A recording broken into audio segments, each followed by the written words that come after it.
son nom aura ponctué la pandémie de Covid-19.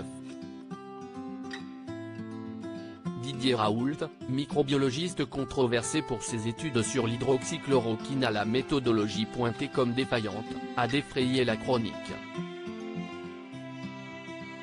Cheveux blancs en bataille, bouc gris et accent marseillais, le praticien hospitalier au franc-parler n'a cessé d'intriguer les médias.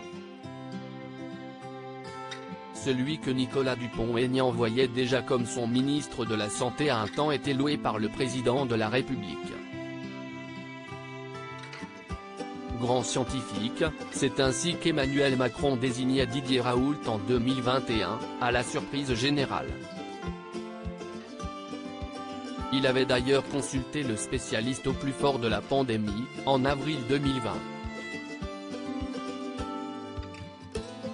Mais que reste-t-il aujourd'hui de leur entente?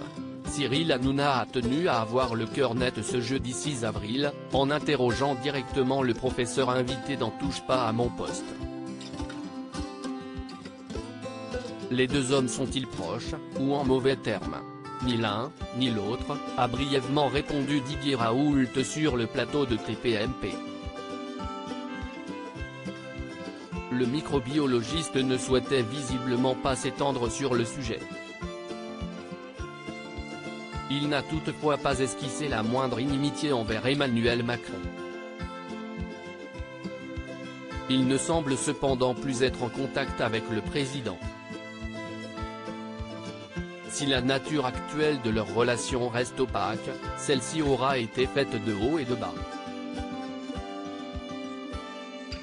Didier Raoult avait tout de même reçu la visite du chef de l'État dans son institut hospitalo-universitaire Méditerranée Infection, qu'il dirige, en avril 2020.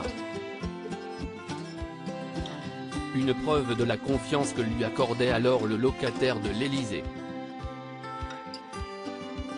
Supérieur à Didier Raoult, Martin Blachier, retour sur les médecins de la crise sanitaire. Didier Raoult, ce membre du gouvernement qui ne le porte pas dans son cœur, une confiance qui, cependant, ne s'étend pas à certains membres du gouvernement. À l'instar d'Olivier Véran. Celui qui était à l'époque ministre de la Santé, après avoir pris la relève d'Agnès Buzyn, s'est confié sur cette période de son mandat. L'actuel porte-parole du gouvernement est revenu sur ce qu'il pense de Didier Raoult dans un portrait consacré au microbiologiste dans le 12.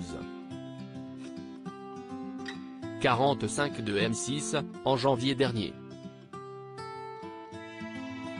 Et l'homme politique, neurologue de profession, ne s'est pas montré tendre à l'égard du spécialiste, craignant alors qu'il ne leur explose entre les mains.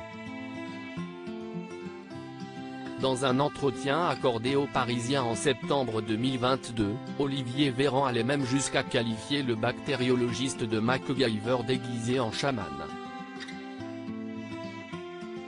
Une entente, qui n'est de toute évidence pas au beau fixe.